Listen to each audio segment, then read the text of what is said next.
Hey, assalamualaikum warahmatullahi wabarakatuh. Apa kabar anak-anak? Tentunya kalian selalu dalam keadaan sehat walafiat, jasmani dan rohani, dan yang paling penting kalian selalu dalam lindungan Allah Subhanahu wa taala. Amin. Gimana? Hah? Hari ini cukup menggoda ya. Hari ini itu kalau saya gambarkan cuacanya itu cuaca mager. Ya, malas gerak. Betul. Ya, cuaca-cuaca yang menggoda seperti ini alangkah baiknya kita sikapi dengan bijak. Contohnya, karena kalian sebagai siswa, ya apapun keadaannya, jangan lupa tugas kalian sebagai siswa adalah belajar. Oke nak? Baiklah, di pertemuan ke-19 ya, kelas 3 ini, kelas 9, kalian ini seperti yang Pak Ludi sudah ingatkan, udah masuk persiapan ujian praktek membuat film pendek. Maaf, Pak Ludi ralat ya.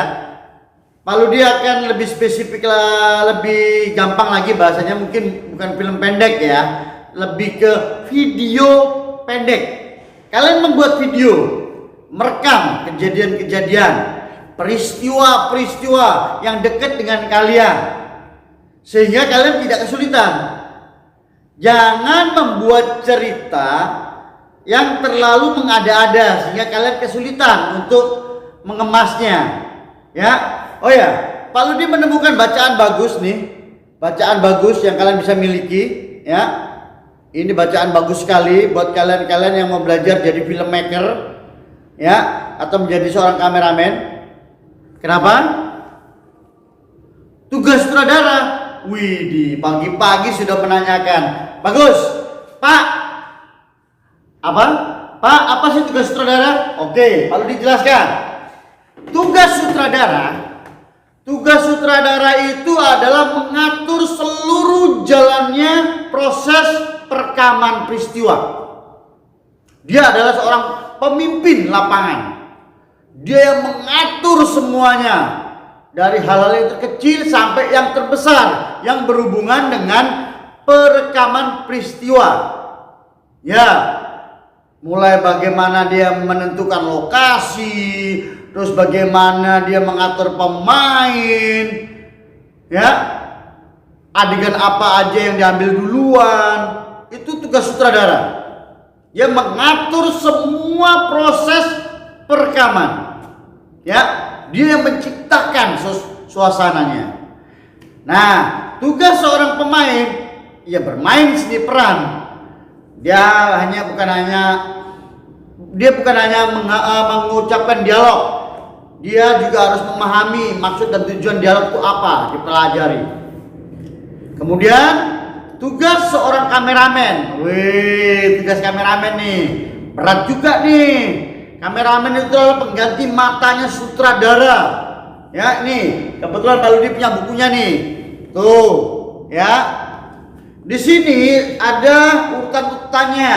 Yang pertama, cara mengoperasikan kamera video.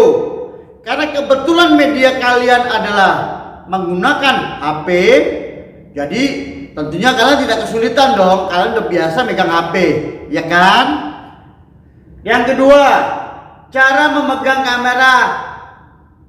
Di sini video, berarti nanti yang kalian laksanakan adalah HP. Persiapan sebelum syuting, cara menjaga kontinuitas gambar. Terus perlengkapan kamera ketika syuting. F, terakhir adalah mengedit melalui kamera. Oke, Pak Ludi jelaskan dulu ya. Cara mengoperasikan kamera video. Karena itu HP yang memiliki kamera canggih dan yang punya HP adalah kalian sendiri. Jadi Pak Ludi berharap kalian sudah menguasai ya. yang paling penting adalah pada saat kalian mengoperasikan kamera, jangan terlalu dimain-mainkan. Misalnya zoom in, mendekat, zoom out, menjauh, mendekat, menjauh, mendekat, menjauh, jangan. Mendingan kalian menggunakan kamera dalam posisi landscape lebar, ya, tidak usah dimainin di zoom in zoom outnya, tapi kaliannya aja yang bergerak maju mundur. Oke. Terus cara memegang kamera, cara memegang HP supaya kalian tidak gemeteran, supaya tidak banyak goyang gambarnya, sebaiknya kalian menggunakan tripod, penyangga, yang segitiga itu. Atau kalau kalian nggak punya tripod, kalian boleh pakai tangan seperti ini, ya. Tapi kalian harus tahan nafas. Pada saat menekan tombol rekam, kalian harus tahan nafas, bergerak pelan sekali. Baru buang nafas. Supaya apa? Supaya gambarnya tidak goyang. Terus persiapan shooting itu apa aja yang harus dilakukan? Ini karena berhubungan dengan gambar, ya. Ya, tentunya kalian harus menyiapkan pencahayaan, lampu. Ini kayak Pak Ludi ini sekarang, Pak Ludi merekam ini menggunakan lampu, Kebetulan Pak Ludi cuma punyanya satu lampu. Ini aja udah cukup terang nih. Kenapa gambarnya bisa variasi seperti yang di belakang saya ini? Oh iya, Pak Ludi menggunakan blue screen. Jadi Pak Ludi mengambil backgroundnya itu benar-benar warna biru. Supaya apa? Supaya pada saat ngedit, Pak Ludi bisa tempelin gambar-gambar foto apa yang Pak Ludi mau. Seperti yang kalian lihat ini. Tuh kan, gambarnya beda kan? Padahal aslinya nih gambar belakang saya ini adalah blue, warnanya biru, ya. Terus perlengkapan kamera ketika syuting. Perlengkapannya itu, ya, selain kalian harus punya catatan adegan apa aja yang mau diambil itu harus dicatat, ya.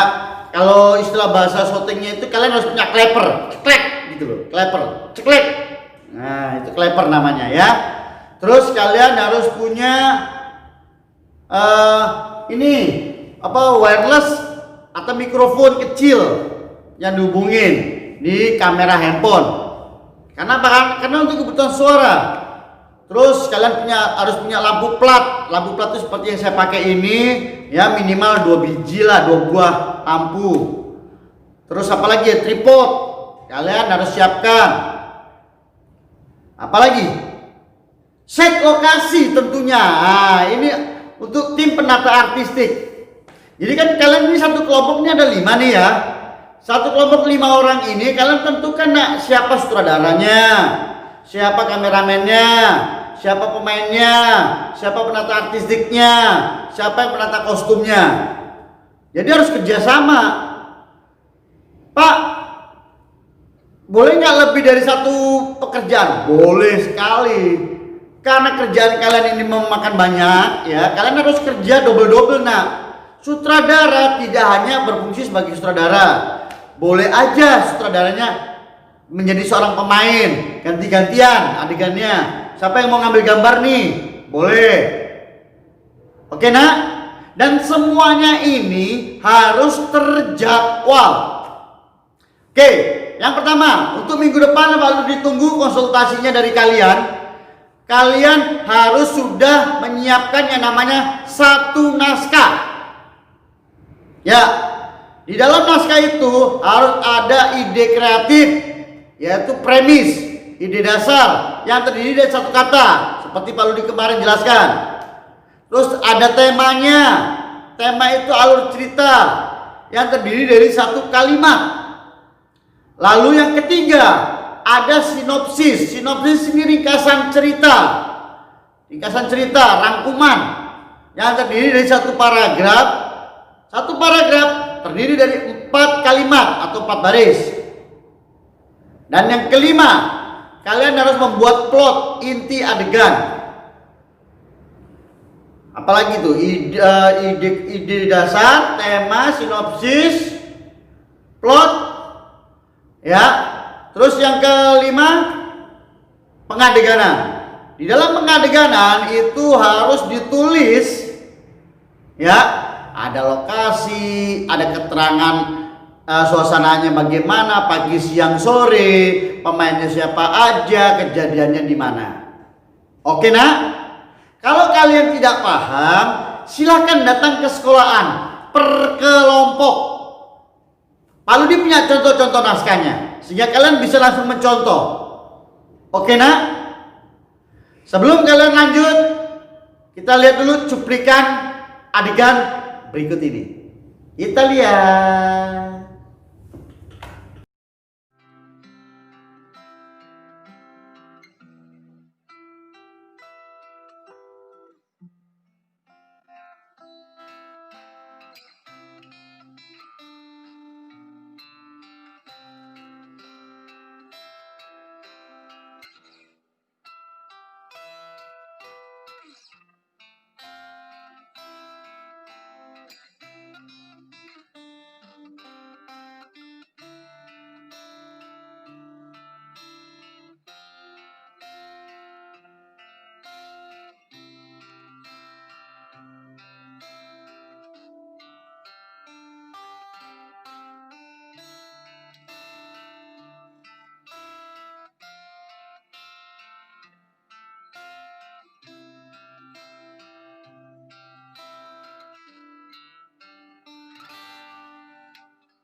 Bagaimana? Sudah lihat? Ya, itu adalah cuplikan adegan yang Pak Ludi kemarin ambil di lokasinya di BG Junction. Ya, Pak Ludi mengambil adegan itu candid nah, tanpa diketahui orang. Jadi kameranya Pak Ludi umpetin di kelek. Pak Ludi sambil duduk di meja, di sebelahnya umpetin kameranya di kelek, terus ngambil adegan. Kenapa Pak Ludi harus umpetin? Karena takut ketahuan satpam, karena nggak ada surat izinnya. Jadi kalau kalian syuting di luar tanpa surat izin, ya kalian harus pandai-pandai mengakalinya. Oke, supaya kalian tidak mengalami kejadian seperti tahun-tahun sebelumnya, ya. Supaya kalian aman syuting di luar, kalian itu harus punya jadwal syuting. Ya, kalian harus punya jadwal nih. Jadwal hari pertama apa yang ditargetin, misalnya naskah jadi, hari kedua poster jadi, hari ketiga menentukan lokasi syuting di mana nih, adegan 1 misalnya. Keempat, syuting hari kedua adegan 2. 5, syuting hari ketiga adegan 3 dan 4 misalnya. Di dalam kalian membuat video pendek, Pak Ludi tidak berharap adegannya panjang-panjang nah ya. Karena untuk durasi 5 sampai 10, idenya itu kalian harus punya 5 adegan. Ya, 5 adegan. Satu adegan itu paling panjang cuma 1 menit. Belum kalian menggunakan shot gambar-gambar transisi untuk menambah atau menyambung adegan. Oke nak? Kalau kalian memang bingung, kalian mau bertanya, datang aja ke sekolah. Ya, Pak Ludi siap membantu kalian. Kalau kalian tidak konsultasi ya gimana? Pak Ludi tahu kesulitan kalian. Oke nak? Kelas 9 nih. Kenapa? Gak ada yang dipersulit nak.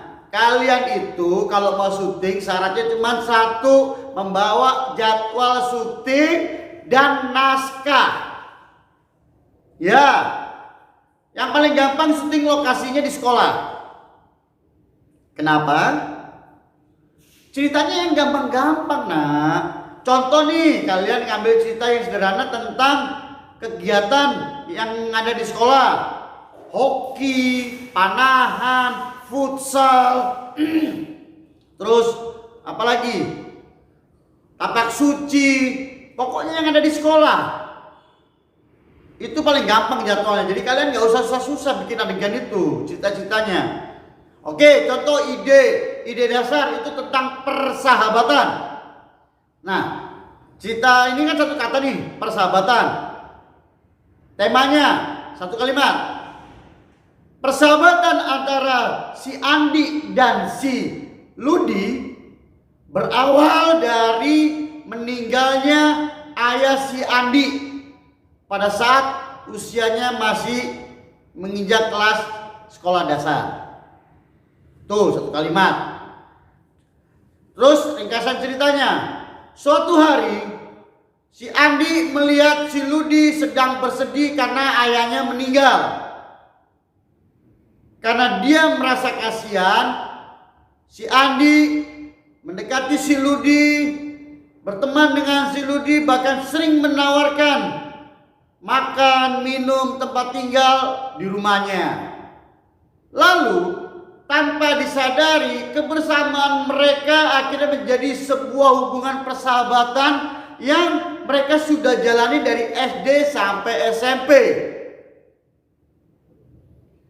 Menariknya kisah ini, Ludi dan si Andi akhirnya menjalani hidupnya bersama, selalu bersama baik suka maupun duka. Tuh ringkasan ceritanya. Plotnya, adegan rumah si Andi, adegan rumah si Ludi, adegan kebersamaan mereka. Tuh sudah 3 adegan tuh. Oke nak? Keterangannya kalian bisa, kalau misalnya pagi ya kalian ambil matahari lagi terbit. Kalau sore ya matahari lagi tenggelam. Oke? Mudah-mudahan kalian bertanya kepada Pak Ludi.